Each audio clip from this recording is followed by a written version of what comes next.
Hey guys, and welcome back to Z3 Cubing. Today I'm going to be trying out the YJ MGC Elite.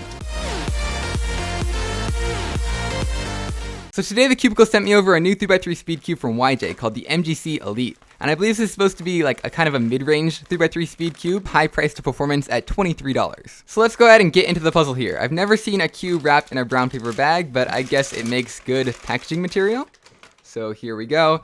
And of course, thecubicle.com did send me over this puzzle early to test out. It looks like they have kind of a Christmas-themed business card right here. It says Happy Holidays, cubicle.com. And I do have a $200 gift card giveaway sponsored by them currently going on for the next few days. So I'll link that down in the description if you want to check that out. And it looks like they did also send over this little plastic razor blade to help with adjusting the magnets. So yeah, adjustable magnets do seem to be one of the latest trends in customizability in 3x3 speed cubes, as well as, of course, the customizability of the tension or the spring strength in the core. Both of those features I believe were first seen together in this cube, the Guoguan Yuxiao EDM, which is kind of a similar mid-range speed cube that this cube should compete with. They're kind of in similar areas in the market. And they are also both seen in the new Game 356 XS, which is a much higher end speed cube, but all three of these cubes actually execute each of those features in slightly different ways, and I'm interested to see just how effective and easy to use each one is compared to each of the others. Anyway, this cube does come in both black and stickerless varieties. The stickerless shades look pretty normal compared to like a normal Moyu shades.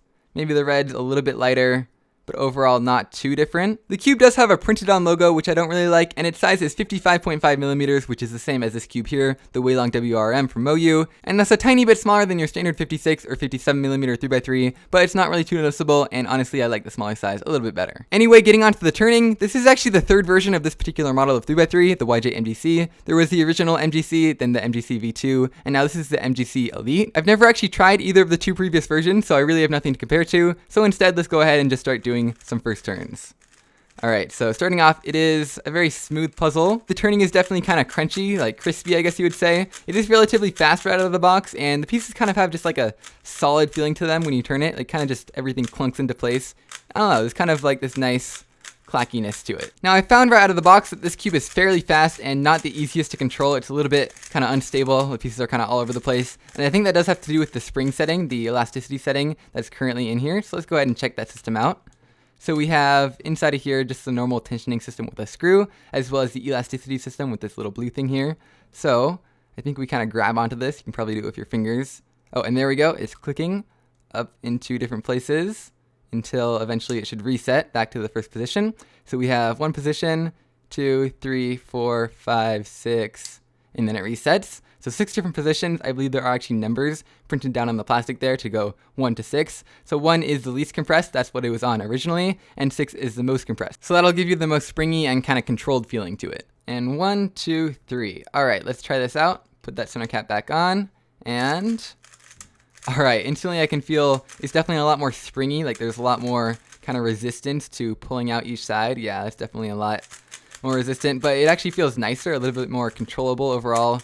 It almost kind of exaggerates the kind of clacky feeling, but in a way that makes it better. I might even bring it back one notch from 4 back down to 3 because it's a little bit more like resistance as you're turning and doing corner cuts on it, just like doing a turn like that. A bit more resistance that I don't really like, so yeah, maybe 3, probably good for most people. But yeah, I definitely am starting to like the way this cube is turning out. It definitely has a very satisfying feeling to the turning, just with that crispiness and everything. Just very nice to turn. I'm not sure if that will translate to better speed while solving, but it definitely is fun to play around with. If anything, the thing that I'm not so sure about right now is probably the magnets. You definitely can feel them, but not very much. Like there's a little bit of a snap there to make it a little bit more satisfying and a little bit more controllable, but it's not very strong. But the lucky thing about this cube in particular is the magnets are actually adjustable. So let's go ahead and check out that feature. So if we take a look at the magnets in the edge, it looks like there's this little black circular part that the magnet is inside of, and it looks like it's kind of off center inside of that black part, and there's a little bit of an arrow facing forward. So I think maybe we can rotate that, and that'll make the magnet be facing more towards the outside of the puzzle, which will make it stronger. Let's actually take a look at the edge outside of the puzzle and see how this works. So here we go. It says we can adjust it with a flathead screwdriver or some sort of small plastic blade like the one they sent over right here. So let's maybe do this. Maybe it rotates kind of in place like this. I'm not really sure. Maybe the other way. That doesn't seem to be working. All right, so plastic razor blade, not very effective it seems. Let's try out a real flathead screwdriver. So we stick it in there and I think spin it. So, oh, there we go. It's actually rotating now and it's snapped into place 180 degrees around. So it looks like there are actually only 2 settings, only 2 spots where it snaps into place, and I can say that this system is definitely much more difficult to use than the other ones that I have tried. Anyway, now that this cube is somewhat taken apart, we can actually take a look at the inner mechanism. Again, it looks very similar to most speed cubes that you see nowadays. A couple of unique parts, but overall, pretty similar. I don't really have much to say about that. But let's go ahead and switch around the magnets onto the stronger setting. Of course, you don't actually have to take the cube apart. You just reach into here with a screwdriver and spin it around. Alright, I just discovered something while I was adjusting the magnets that actually makes it a little bit more convenient than the other systems. As you can see, this piece right here is on the lighter setting, so the arrow is facing forward and the magnet is further towards the core. Same thing on the opposite side. Once we get our screwdriver and stick it into there and turn it around like this, it snaps into place. You can see it's now on the further setting, arrows facing outwards, but it's also on the further setting on the opposite side. So it turns out that both of the pieces on one edge piece actually move together. And so you only have to adjust it in 12 different places instead of 24, like you'd have to on the Gogon Yushao EDM or the GAN XS. Now people have complained on this cube, which was the first one to have adjustable magnets, that the magnets can actually move back and forth without you actually moving them just by turning the cube a bunch, which of course is not very good. This one definitely will not turn as you're turning the cube because it snaps into place really nicely. And I believe the GAN snaps enough into place that they also will not move out of place as you're turning them. Overall though, I would say that these two cubes with the sliding magnet designs are actually more convenient to use. Even though you have to adjust them in more different places, you don't have to use a screwdriver or anything, you can just use your fingers. So I would say that these two systems are better. And additionally, the GAN XS also has 3 adjustment settings as opposed to the 2 on the other ones. And so overall, I'd say the GAN XS definitely has the best system. Now in terms of the elasticity system, which these 3 cubes also all have, I would say that this cube in the middle, the MGC Elite, is the best one because you can do it just with your hands.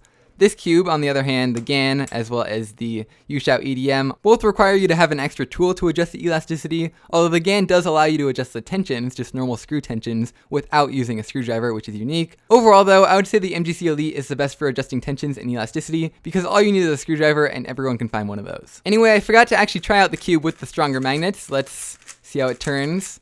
And yeah, I definitely do like that a little bit better. The magnets, you can definitely feel them a lot more. I would like an intermediate setting. I might like that one better than strong or weak, but I think overall I do prefer the stronger magnets. Anyway, now that this cube is all scrambled up, let's go ahead and do a quick solve on it so you can see what the performance is like. So we'll do some inspection here.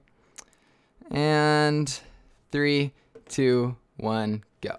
So ultimately, I think I will definitely enjoy this cube for just doing some occasional casual solves on it. I still haven't set it up nicely. I barely have explored the possibilities of what this cube can become. It definitely is very customizable, and I definitely could set it up to fit my turning style really well, but in the end, I'm going to be sticking with the GAN XS as my main.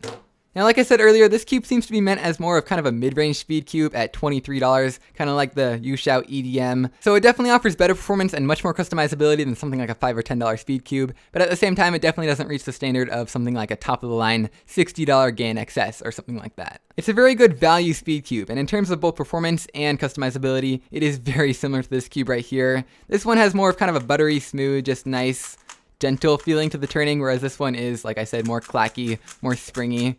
You can kind of hear it in the turning, whereas this one's a lot more quiet. So it's definitely between these two cubes if you want a good mid-range speed cube nowadays. I'll put the links to where you can buy both of them at thecubicle.com down in the description. Personally, with my slower and kind of more gentle turning style, I do like this cube a little bit better than the new MGC Elite. But of course, as with all modern speed cubes, you can pretty much set it up to get almost the exact same times on either of them. So really, you can't lose buying either of these cubes. They both do perform great. It really just depends on your turning style. Anyway, that's pretty much it for my review on the new YJ MGC Elite Speed Cube. I hope you guys enjoyed or learned something, and I'll see you guys next time.